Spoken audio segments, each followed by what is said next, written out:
मेरी बहू। भाभी, माँ ने गंदा कर दिया है, आकर साफ कर दो। छोटी ननद की आवाज़ आई तो कोमल हड़बड़ाहट में आटा गूंथना रोककर हाथ धोकर सास के कमरे में भागी। इतनी आवाज़ लगाई तब आई हो?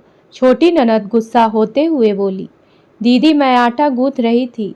हाँ, काम तो बस आप ही करती हो, मुंह बनाते दोनों नंदे खिसक ली।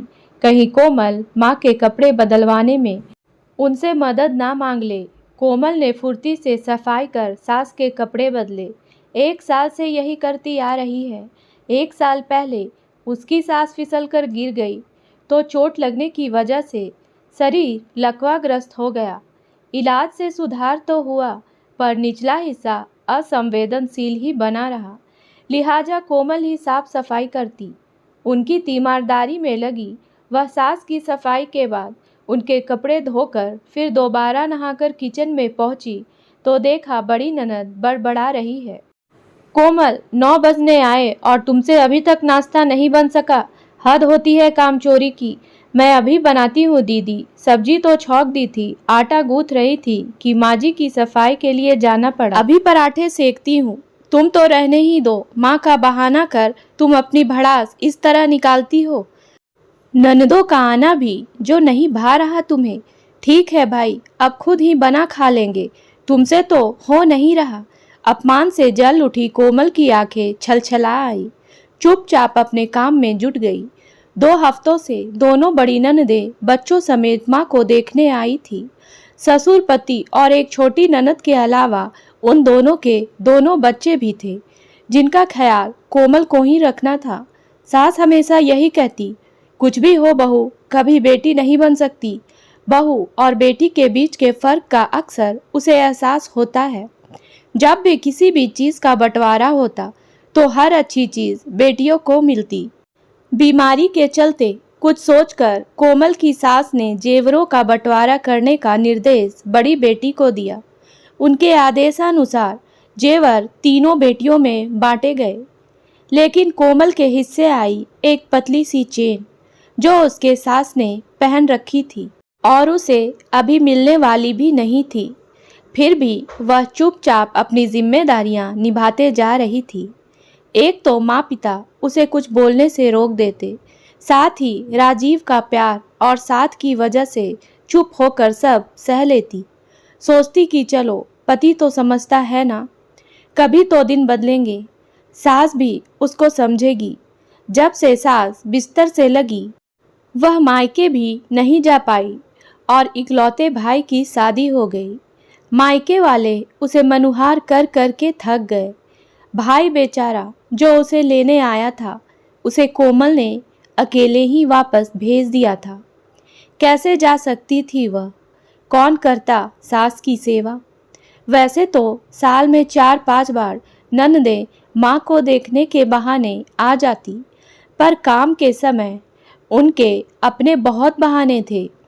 ऐसे में राजीव अकेले ही ससुराल में शादी अटेंड कर आए थे, इस वादे के साथ कि कुछ समय बाद जरूर भेजेंगे, लेकिन वह समय एक बार भी नहीं आया। कोमल यह सोचकर रह जाती कि मेरे चले जाने से माँ जी की देखभाल कौन करेगा। भाई भाभी के उसके ना आने की शिकायत करने पर टाल देती। इन शिकायतों से बचने के लिए उनसे बात भी बहुत कम करती। ऐसे ही दिन पर दिन बीते जा रहे थे। इधर कुछ दिनों से उसके पापा की तबीयत ठीक नहीं चल रही थी। वह सोच रही थी 2-4 दिनों के लिए उन्हें देख आए।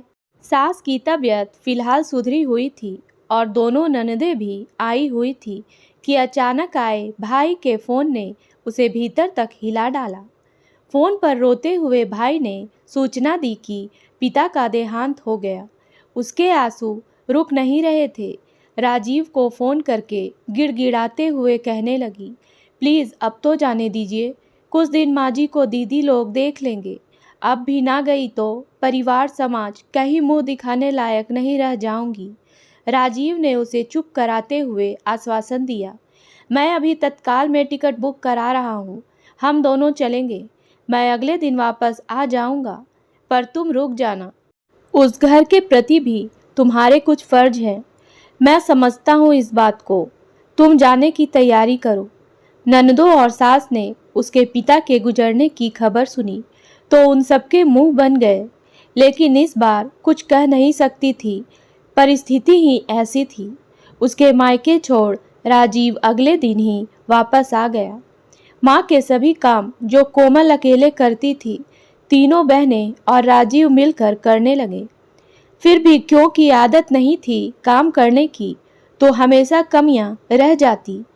सबसे बड़ी दिक्कत थी माँ को बिस्तर पर नित्य कर्म कराकर सफाई करना। सुबह राजीव की मदद से जैसे तैसे काम हो जाता, पर बाकी पूरे दिन बीमार बुढ़िया मल मूत्र रोके किसी तरह पड़ी रहती। बेटियों ने खाने पीने पर पाबंदी भी लगा दी थी। आप मीठा मत खाओ माँ, फिर दस्त लग जाते हैं आपको। कौन बार बार साफ करेगा? यह मत खाओ, वह मत खाओ सुनकर बुढ़िया मन मार कर ही रह जाती। बहुत कष्ट से दिन कट रहे थे।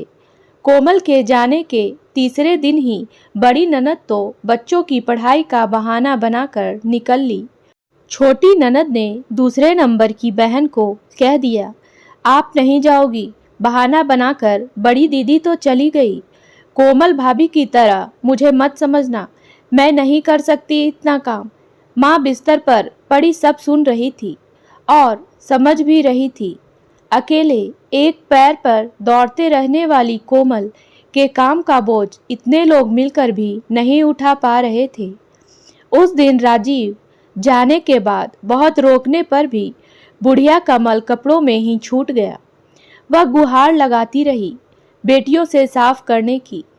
मंझली ननद ने अपनी तबीयत खराब होने का बहाना कर काम छोटी पर खिसका दिया। छोटी तुनक पड़ी, माँ मुझे उल्टी आती है, मैं नहा कर आई हूँ, मैं नहीं कर सकती, भैया के आने तक वेट करो। आखिर राजीव ने आकर माँ की साफ सफाई की। सास कोमल को बेसब्री से याद किए जा रही थी। जो काम उनकी अपनी बेटियां ना कर पाई, वह काम पराई जाई इतने महीनों से बिना शिकायत किए भरपूर लगन के साथ करती आ रही थी। कोमल का रोज की तरह फोन आया तो राजीव ने उस दिन की घटी सारी घटना उसे बता दी। आप मेरा टिकट बुक करा दो, मैं कल ही आ रही हूँ वापस। पर कोमल, तुम्हारे पापा को गए अभी 10 दिन भी नहीं हुए हैं, अभी आओगी तो सब क्या कहेंगे? वैसे भी उनके जीते जी तो मैं भेज ना सका तुम्हें, कम से कम 13वीं तक तो रुको। पापा तो चले गए, इससे उन्हें क्या मिलने वाला है, लेकिन माँ जी तो अभी सामने हैं, उन्हें कैसे छोड़ दूँ? और मेरे घर वाले समझते हैं, उन्हें कोई शिकायत नहीं, बाकी दुनिया तो कुछ ना कुछ कहती ही रहेगी। मैं कल वापस आ रही हूँ। उसने अपना निर्णय सुनाया। उसके ससुराल पहुँचते ही सास के चेहरे पर खुशी के भाव आ गए। सब पहले जैसा हो गया। बस सास अब यह नहीं कहती बहू कभी बेटी नहीं बन सकती। रक्षाबंधन पर भाई भाभी उसके घर आ गए। इतने सालों से आप नहीं आ पाई, तो इस रक्षाबंधन हमने सोचा हम लोग ही आपके पास आ जाएं। भाभी मुस्कुराते हुए कह रही थी, कोमल कुछ जरूरी बात करनी थी, इसलिए हमें आना ही था। राजीव की बहनें जो राखी पर मायके आई हुई थी, कोमल के भाई ने राखी बंधवाने के बाद सबके सामने ही गिफ्ट की जगह एक लिफाफा कोमल के हाथ में रख दिया। यह क्या है भैया? कोमल ने लिफाफा खोलते हुए बोला। जायदाद के बंटवारे के पेपर, भाई बोला। कोमल कागज देख रही थी, उसकी आंखें गीली थी। भैया और भाभी, बेटियों का कोई हिस्सा नहीं होता। मैं कहाँ कुछ कर पाई पापा मम्मी के लिए, उनकी बीमारी में नहीं आ पाई, तुम्हारी शादी तक में ना आई, यहाँ तक कि पापा के जाने के बाद 13 दिन भी ना रह पाई। जब कर्तव्य में हिस्सा नहीं निभाया तो जायदाद में हिस्सा कैसे लूँ? भाभी ने दिन रात एक कर पापा की सेवा की, घर संभाला, सब पता है मुझे।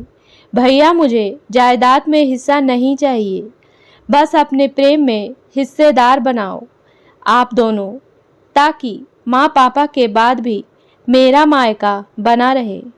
भाई भाभी और कोमल तीनों की आंखों से आंसू बहे जा रहे थे, जो चार और हृदय को भिगोते जा रही थी।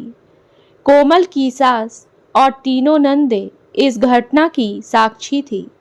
उन्हें आज आभास हो रहा था कि असल खजाना भौतिक संसाधन नहीं, बल्कि वह आत्मीयता और प्रेम है जो कोमल और उसके भाई भाभी के बीच है। उन्होंने कोमल को कभी इस तरह गले लगाना तो दूर, उन लोगों ने उसके सेवा भाव और लगन की भी कभी सराहना नहीं की। भाई के सीने से लगी कोमल के कानों में जैसे ही सास की पुकार पड़ी, वह सब भूल उनकी ओर देखकर बोली, क्या हुआ माँ जी, कुछ चाहिए? नहीं बेटा, बल्कि कुछ देना है। अपना एक हाथ बमुश्किल उठाकर उसके सर पर रखते हुए सास बोली, आशीर्वाद देना है तुझे, सबको तेरे जैसी बहू मिले, मेरी बहू। उम्मीद है दोस्तों कहानी पसंद आई होगी, तो मेरे वीडियो को लाइक करें और मेरे चैनल को सब्सक्राइब करना ना भूलें। धन्यवाद।